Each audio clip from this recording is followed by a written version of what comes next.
Hey everybody, welcome to yet another episode of Devil Tongue and Phantom Other on Spreaker, www.spreaker.com. Thanks for supporting us, and please continue to follow us on Spreaker itself. Facebook, YouTube, Twitter, Instagram, Skype. You can email devil.tongue@gmail.com. And this is an interesting episode, at least I believe it is, because I wanted to talk about the future of driving. Now, I'm going to first focus on being licensed. My take on being licensed is that if you happen to have a circle of licensed drivers, you know, it works in your favor, to your advantage, just in the simple sense of if somebody has to move the vehicle, anyone can do it. You know, it doesn't work when, say, you're a licensed driver with a vehicle, but everybody else in your car is just a passenger. And if you have to, say, run inside somewhere to run an errand, even if that person, even when the passengers decide to sit in the driver's seat, again, they don't know how to drive. And if a traffic agent comes up and tells them they have to move, well, you know, there's no need to draw out the scenario. You already have an idea of what can and probably will happen because that person says, oh, the driver will be right back. Okay. But as far as the future of driving, I wanted to also look at some of these, I hope I'm pronouncing it right, autonomous cars. General Motors in particular, they are leading the charge to produce a vehicle that, check this out. Go ahead. It will have no steering wheel and it won't even have pedals. That's very, very far into the future because you would have to have a layout or plans on the road. It's like having a MapQuest already built into the road for you to go what you need to go. Because you're going to have some type of connection of, you know, a feed between car and direction and where it needs to go. It's kind of like the train where, I forgot I don't know if it's in California where the train runs off of, I don't know if it's electricity or whatever, but it hangs from the top of the, on the top of the train. So it touches it, but when it stops, it kind of like not really touching it. Right. So it's kind of like, you know, that type of futuristic of transportation. The thing about that is, it's not going to work if you don't do it in mass quantity. It's something that you can't do with only two. You can't do that even with 10 cars. You would have to do it in a populous area where you have a low population of people, where you can actually build that into the ground and have like a test area or a town that has less than a certain amount of population. You can't do that in a metropolis. You can't do that. Well, here's the bigger problem I'm looking at. Go ahead. Cars nowadays are safer. You have radar, if you will. They have sensors to detect blind spots. But let's move forward into the future. Go ahead. I'll say just 100 years. Every vehicle, and I do mean every vehicle, this includes trucks, buses, you know, delivery trucks. Every vehicle must have this technology or it's not going to work. Let's go back to the self-driving cars, for example, which I know they do have some, I think, in Houston, if I'm not mistaken, and other parts of the nation. What if, okay, you as a driver, you're aware of the laws. So no parking zone, no standing zone. You understand that. But let's take the scenario again of a driver, say, moving into a no standing zone and exiting the vehicle, but another licensed driver is in the car who can move on command. Will a self-driving car be able to do that as far as moving into a no standing, no parking zone? Or is this one of those glitches that, you know, it hasn't been worked out yet? Okay. Two things you made statements on I want to have a comment on. One is the last statement you was talking about. It would have to be a detector there or something there to detect that there is a no parking. Because think about it. If you're there, there's nothing. You're there as a human. You're reading it. The computer cannot read it because there's nothing to read off of. Exactly.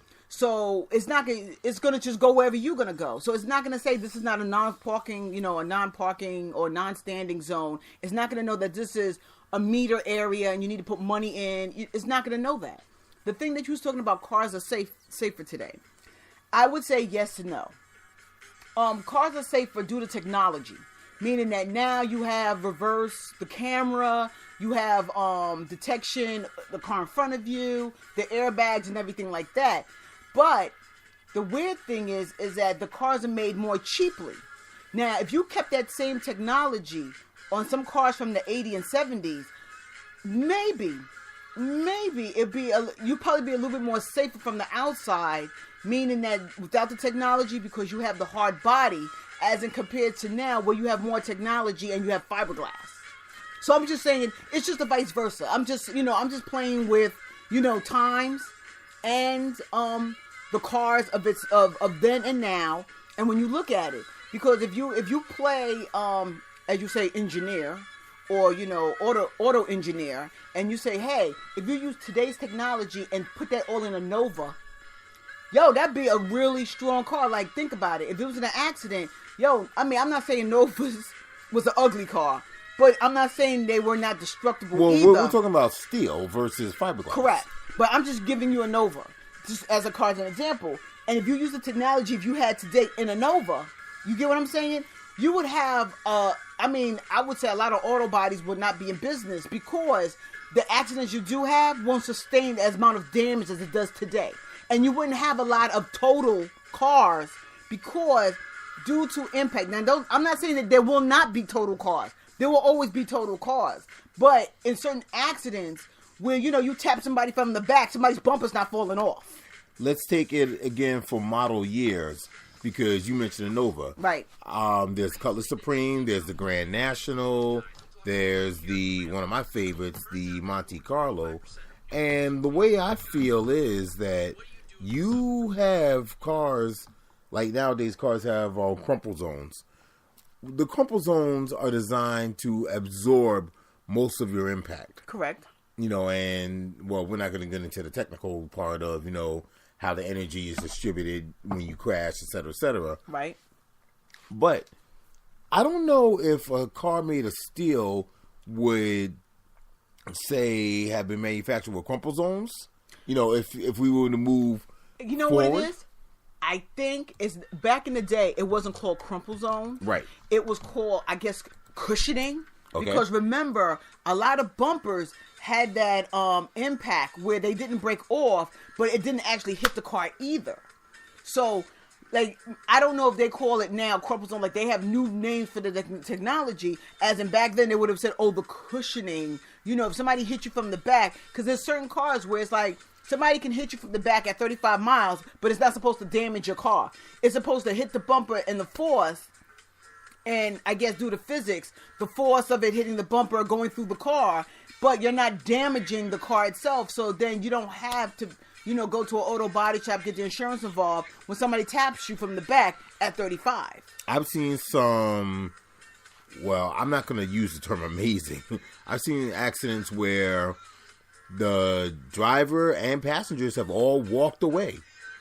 And then, there have been other accidents where, unfortunately, all the occupants in the vehicle or however many occupants were in there, lost their life.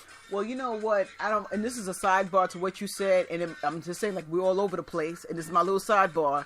This is my FYI, or my little PDA, or whatever you want to call it, PSA, excuse me. What it is that if you're in an accident and there's no damn ass damage, don't get all big about it, because to me it's just a waste of time, okay? Because then you're just trying to find stuff wrong when there's nothing wrong, okay? That's just my PSA for today. Because when you said that about the bumper and everything, that's the part that gets me pissed off, is when people, they make a big ass scene, and I'm like, there ain't nothing wrong with your damn ass bumper. The dude hit you from the back. Yes, he was wrong, but there's no damage. Yo, if you don't see no damage, keep it moving. Why are we going to sit up there, have dramatics, get the cops involved, and then when you're looking at it, there's no damage? Well, I'm just saying, because to me personally, that happened on the highway, and I really wanted to pull over and say, dude, really? But that's just me going on the sidebar on this topic. As you said, we're all over the place. let's look at it also from the insurance aspect. Okay, cars, again, you know, the technology is supposed to make them safer. Now, you're still going to have insurance regardless. Right, insurance is still going up.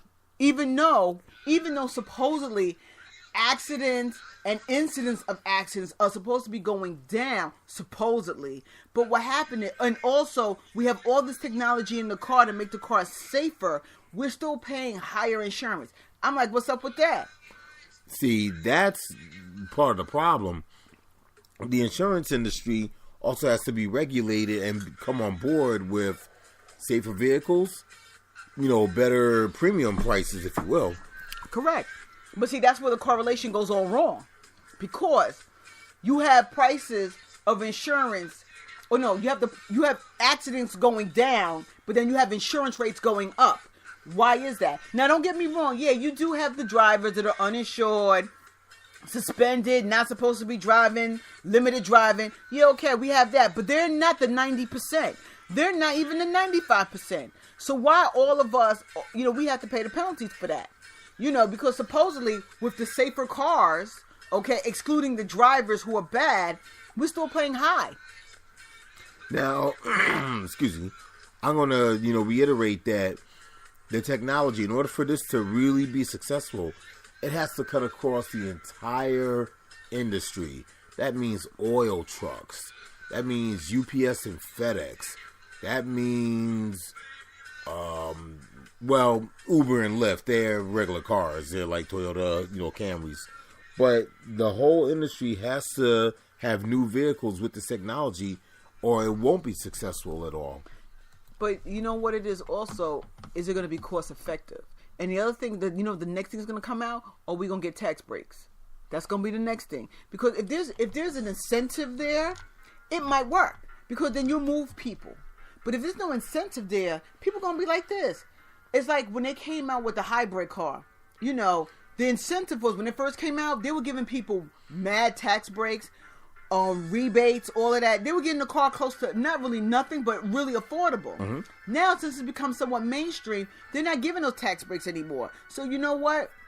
What they try to do is that they try to hybrid the common cars like the Camry, the Sonata, the Accord, but then they're realizing it's not working because, yeah, it's nice, but people's like, yo, it's either dragging or it's not going as fast. I ain't got where am I going to find electricity? You know what I'm saying? What are you going to do? Gas is accessible. You know what I'm saying? Anybody could go get gas, but where you going to find a plug to plug up your car with? In the South, I'm not sure about, well, let's say like Vermont, Maine. I'm not sure about those states, and I'm not sure about the West Coast.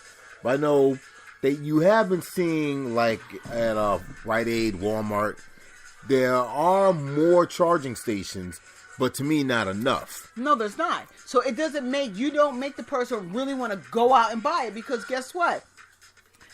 In New York City, I rarely see one, okay? You may see them on the island, but not here in the 5 boroughs. Okay?